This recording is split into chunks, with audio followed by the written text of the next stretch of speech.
الكيكة العجيبة اللي كلشي كيحماق عليها، الكيكة اللي كتوجد بسرعة وبمقادير موجودة وغير مكلفة. هنايا عندي التفاح، كيف ما كتشوفوا التفاح هذا الأحمر كيجي لذيذ فيها. عندي مبشور ديال الحامض، عندي 2 بيضات، كيس ديال الخميرة، نص كيس ديال زهرة البرتقال، وكاس ديال الليمون، كاس ديال الدقيق الحرش 150 غرام، وكاس ديال الزيت 100 غرام، 100 ملي عفوا. هنا 2 بيضات غادي نوضعهم في الخلاط الكهربائي، غنضيف لهم هذاك المبشور ديال الحامض،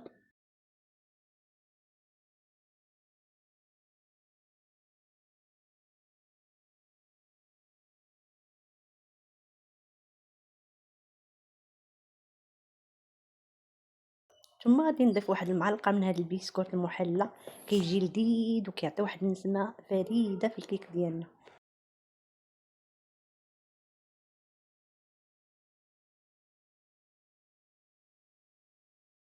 غادي نضيف كذلك الزيت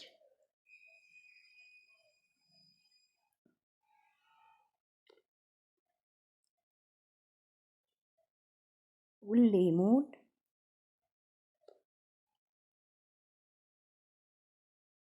كذلك قبصة ديال الملحة ومعلقة كبيرة ديال الخل، نص كيس ديال منسم زهرة البرتقال.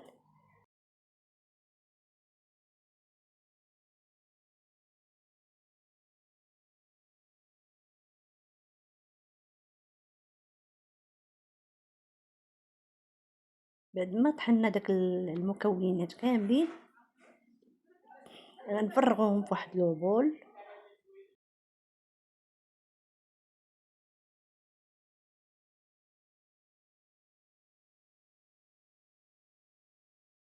غادي نضيف عليهم داك الكاس ديال الدقيق، وغادي نشوف التكستور اولا الخليط كيفاش داير. الا كان خفيف غنزيد شي شويه ديال الدقيق.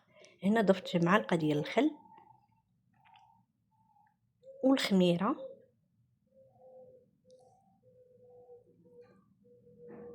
وغادي نبدا نحرك بداك سباتول حتى يتخلط ليا الدقيق مع العناصر كامله.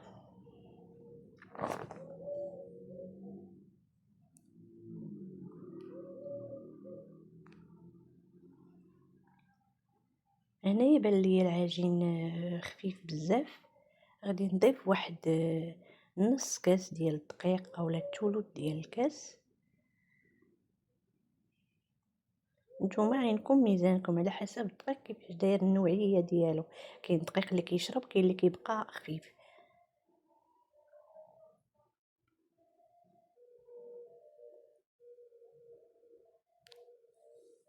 ثم غادي نبدا نطرب مره اخرى حتى ينسجم ليا داك الدقيق مع العناصر الاولى.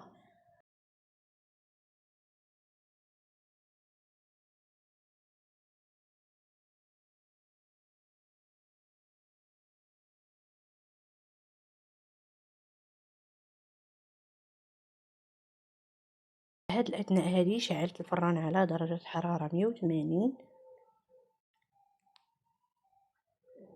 كيف ما كتشوفوا القوام هو هذاك.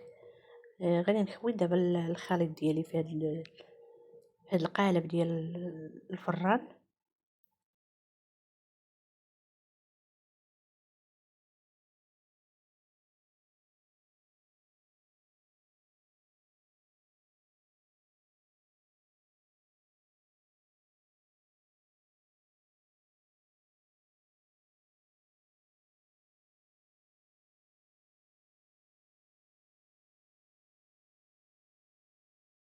غادي نستف من الفوق داك التفاح اللي قطعت على شكل بحال هلال رقيق، ما يكونش غليظ بزاف.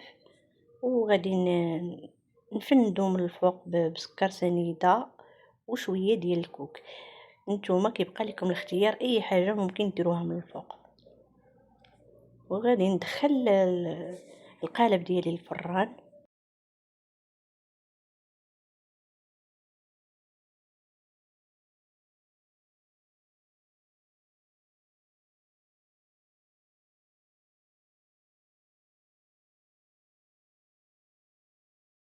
الكيك دابا راه جاهز، هنايا كندير فوقو هاد لاصوص ديال الفراولة. كيف ما قلت لكم كيبقى لكم الاختيار، اي حاجه ممكن ديروها من الفوق، رقائق اللوز او الفيرميسيل شوكولا او اي حاجه، ولا تخليوه غير هكاك عادي.